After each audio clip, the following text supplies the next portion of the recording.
I am Penelope, author of epic fantasy and paranormal romance, and welcome to my imaginary friends, a look behind the scenes of an author mapping the worlds in my head and making them a reality. Hello friends, today is Sunday, May 17th, 2020, and this is episode 68 of My Imaginary Friends. I'm Leslie. So this week's best thing is that I finally started writing my new project, the Portal Fantasy. So I'm taking part in the hashtag 20K in 5 days challenge. And Friday was the first day, so that's the day I started writing. I did a couple of sprints. Actually, on Friday, I did 2 different Zoom write-ins with 2 different groups of writers.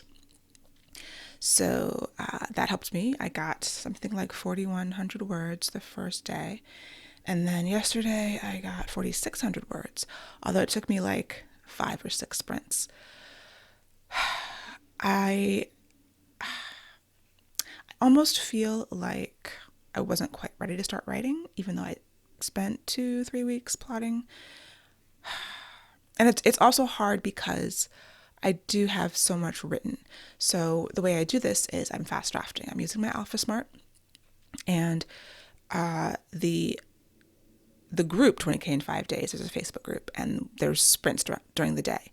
And so I was participating in the ones that were like 25 minutes. And on my own, I do a 20 or 25 minute sprint, depending. And those really work for me. And usually with 20 minutes, I can get about 1,000 to 1,200 words if it's flowing. If it's not flowing, then like I was getting 400, 500 words, which is not usual for me. And I think the problem was that so this is, the story that I had been working on for a couple of years. I'm rewriting it. I changed some of the character traits, but some of the scenes and the things that happen in them, I did realize I could keep. And, but I can't keep all of it, but I can keep chunks of it. So fast drafting is not a good strategy in that situation when I know that I'm going to be pulling out like descriptions of the surroundings and the setting, and some of the dialogue I can keep. And then some of the character motivations have changed. So I like the idea of this challenge and of getting 20K really quickly in this manuscript. But considering that this is a manuscript that I have so much written on already and that I will be reusing it, fast drafting is not good. So I realized that in the middle. And so then I was like, well, let me just only fast draft the new scenes so that I can go back in and more fine-tune the scenes that I'm reworking, because they don't really need to be fast drafted. They're there. They really need a heavy revision. I don't usually revise in sprints. And I don't know that I can revise like 4,000 words a day. And does that deviate from like the spirit of the challenge? I don't know.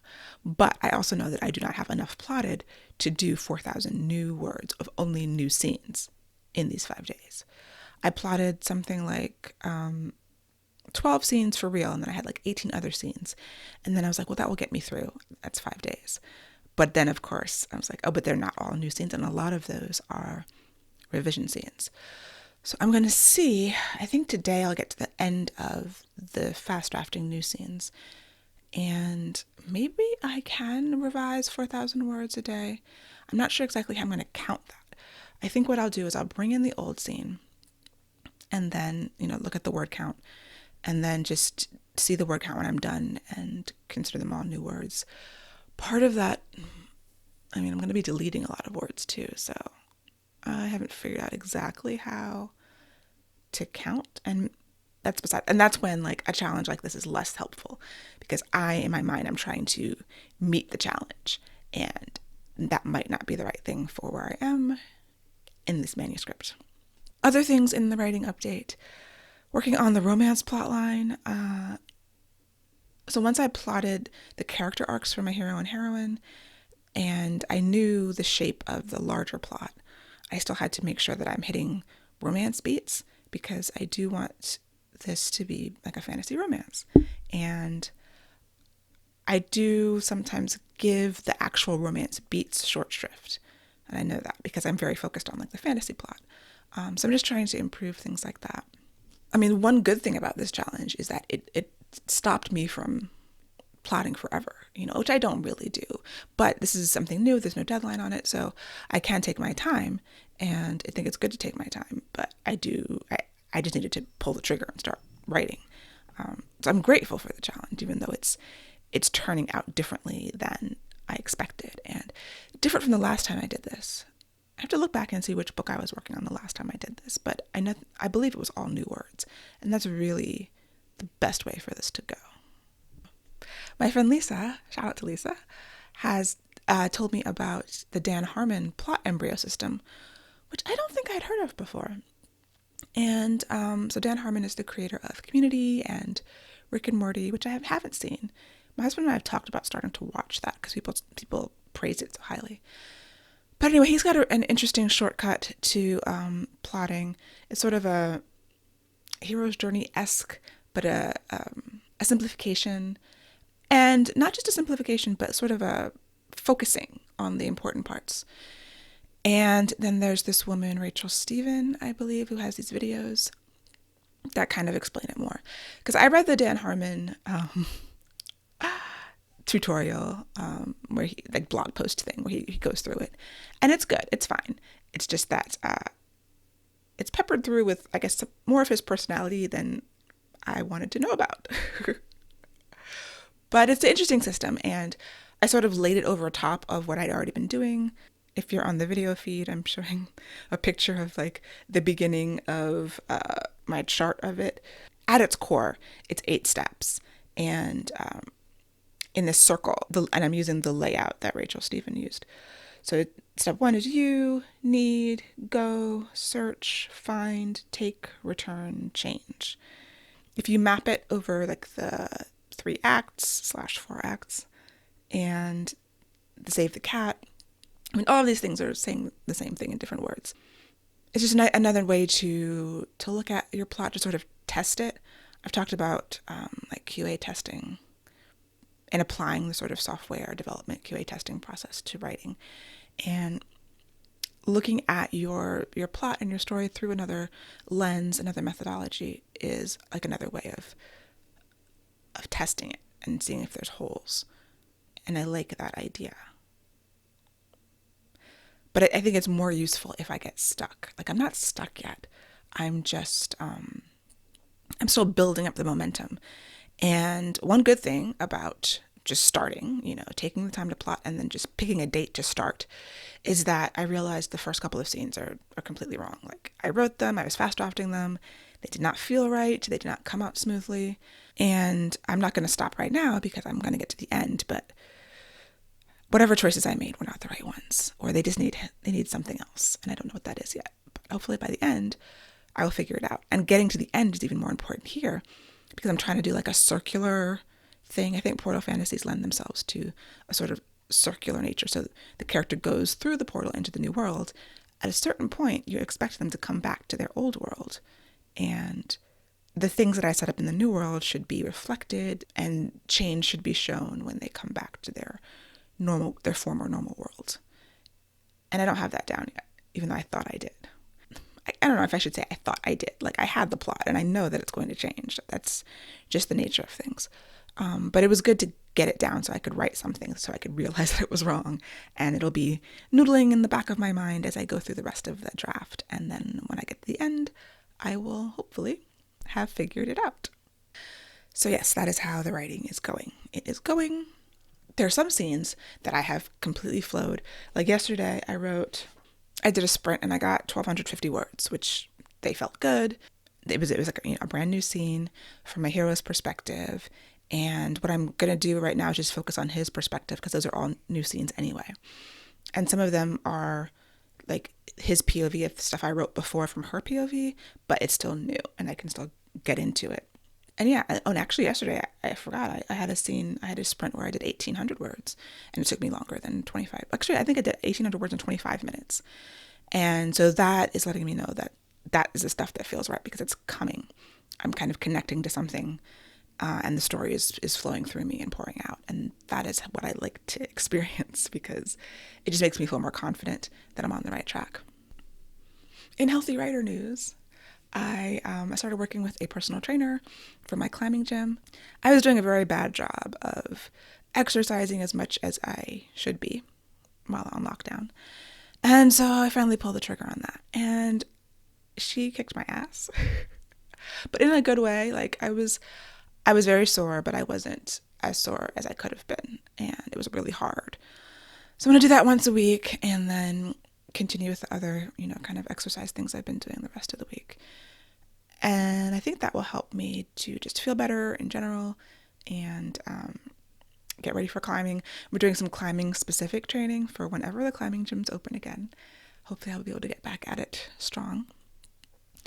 And I also, which goes hand in hand with this, started virtual physical therapy for this problem I've been having with my shoulder for years. So wrists are still okay, but shoulder is not.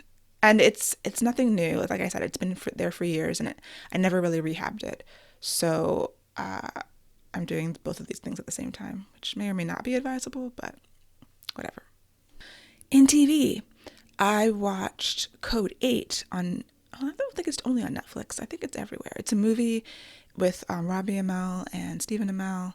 It is, I guess it's near future. I can't remember if they said the year. I think they did. I don't remember what it was. But people have powers, and they're subjugated, basically. There's different kinds of powers. Like bronze are really strong, and people do electricity and heat and cold, and they're second-class citizens, and they are shot if they, use their powers in a way they're not supposed to. They're just murdered in the street by these robot soldiers. And it was fine. Like, it was fine. I was entertained by it. The thing I took away, though, was it had a problem with character development in that film. So they set up that the main character as this, good guy. He's in his mid-20s, but he still lives at home, and his mom is very sick, and that's his motivation, that his mother is dying, and he ends up joining this crime syndicate and doing crimes to make money for his mom. So they show him, caring about other characters and just being this really good moral person who is bothered by, harming people unnecessarily and all these things. And I'm not going to spoil it, but at the end, he does this thing that totally erases all of his other character development. And the motivation of his mom being sick in that moment is not enough for me to believe that he would ever do this thing to this other character, basically putting someone in harm's way. And I was like, are they really doing this? I thought that they were going to fake us out and make us think that he was doing this and then really do something much more clever and interesting. And they did not. They had set up this character, and they set up the rules of his code and his morality, and they didn't do enough to make us believe that he would break it in this moment. And that movie had a lot of other flaws, but that was the one that stood out to me at the moment. And it just felt false, and it just wasn't believable. And up until that, you could forgive some of the shortcuts and other issues of the film, but I couldn't forgive that. No, just like, kind of left a bad taste in my mouth, whereas otherwise it was a perfectly fine, movie. Also, we were watching Harley Quinn, the cartoon, because it's on SyFy on demand. And my husband had been showing me clips of it before it was available, because I guess it's on DC Universe, yet another channel that I refuse to pay for, like streaming channel. But it's really fun, and it's really good. It features Harley Quinn after the storyline is her leaving the Joker and then going out on her own and creating her own crime crew and trying to get into the Legion of Doom. And it's really smart, and it's really funny. So I recommend that if you are interested. And yesterday I started rewatching Avatar: The Last Airbender because I saw people posting about how it was on Netflix now. And I'd seen it years ago. That's also a very good cartoon, although it's like a Nickelodeon one, so it's for kids, so it's very silly. But there is enough like really good storytelling and character stuff and cool stuff in it that like you can get past all the silly kid stuff. Then it is very worth watching. Oh, and I wanted to give a shout out to Pascal. She writes as P.E. Kavanaugh, and she is in a Facebook group that I'm in for people who've taken the Write Better Faster class with Becca Syme. And I think, I believe Robin Covington was the first one who had this idea, who showed off. She had made this printout of her top 10 strengths with little graphics attached, and it was really cool. And so Pascal did one too, and then I was like, oh my gosh, I want one. So she offered to make me one, and she did, and I love it so much. So it is a chart of my top 10 strengths with little icons on them, and I printed it out and I keep it next to my desk. I keep it on my desk next to me, and there's something very comforting about it. I love that idea. So shout out to Robin and to Pascal for making this for me. It was so sweet. Also, in events, yesterday I did a panel for the Romancing the Capital virtual festival. It was on people of color fantasy and urban fantasy authors. So I'll link to that. It was a really great discussion with some authors, some of whom were new to me. I'm not going to name everyone because I'm going to forget, but A.M. Griffin was the one who organized it and moderated it. And she runs the POC Paranormal Authors website and Facebook group that is doing really good work out here. There's a book club. I'm terrible at being able to like keep up with Facebook groups. Like I'll see a post every month from like one of the 100 groups that I'm in. But if you are interested in finding more people of color authors who write paranormal, fantasy, sci-fi, check out the website, which is pocparanormalauthors.com. And there's links there to the Facebook group and the book club, and lots of good stuff happening there. This coming weekend is Balticon. I'm on panels Saturday, Sunday, and Monday. It is free, and I will link to my schedule that's just on my website calendar page. I'm moderating one, and hopefully it won't be too overwhelming. They seem to be really organized. I think I mentioned before, well, I don't remember if I did. They had like practice Zoom sessions, and I learned so much about Zoom that I had no idea. Like, they went through all of the features. They were very thorough. But it's good to know. It's good information to know, since I am an input learner, as evidenced by my strengths.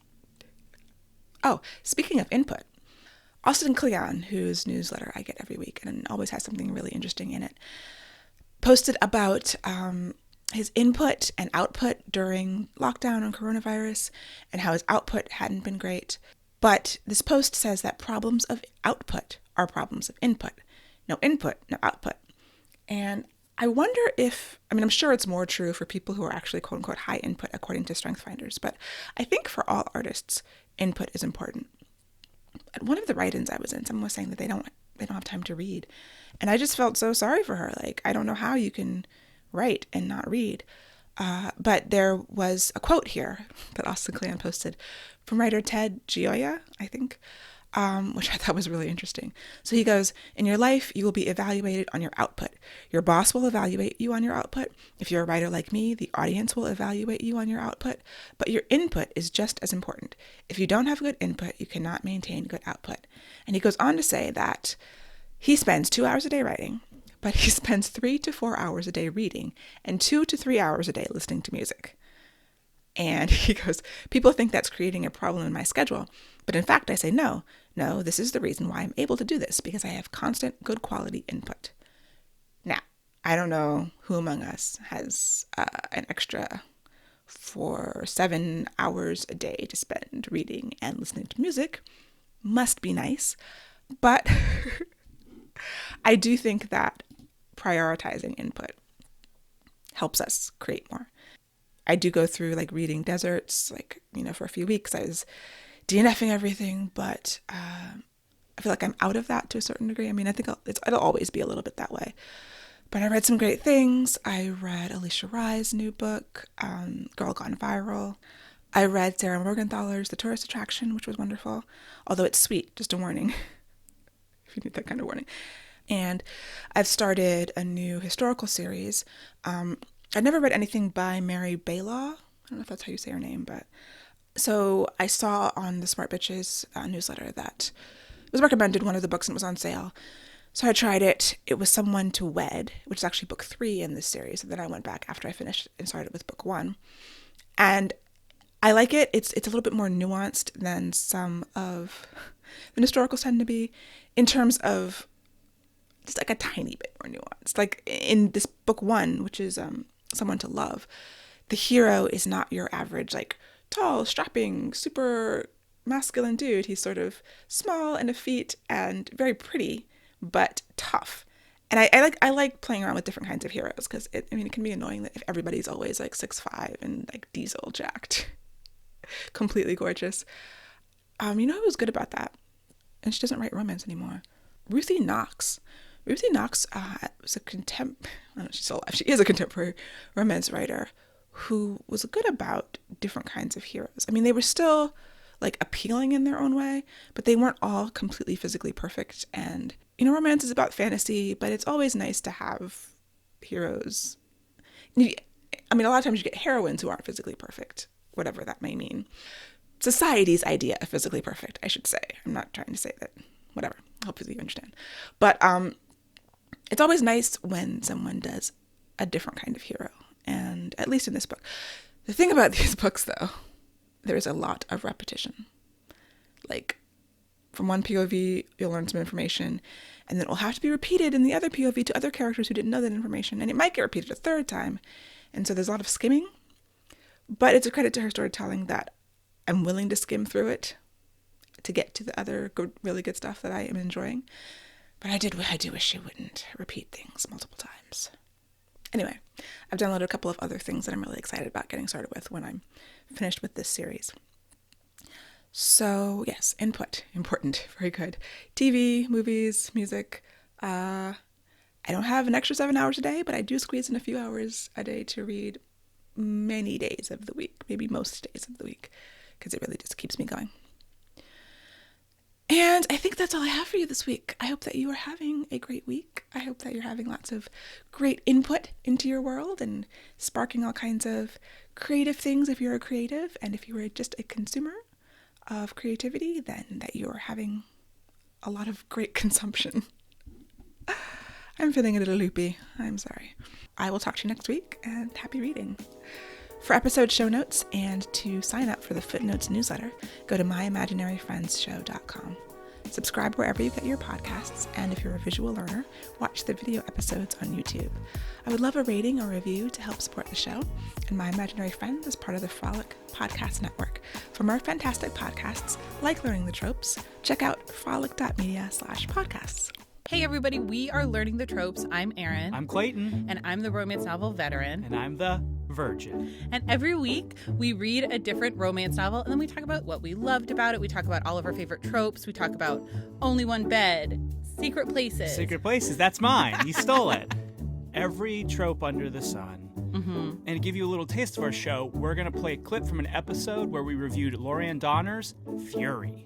Justice was a secret perv. He wanted to bust in and see sex. Oh, I mean, we can't tell you every single time they had sex or anything, Justice busted in. And it's like, just be cool, dude. Uh-huh. But also, Fury, put a sock on the door. Like, just be like, I'm banging my girlfriend. Yeah. Don't come in.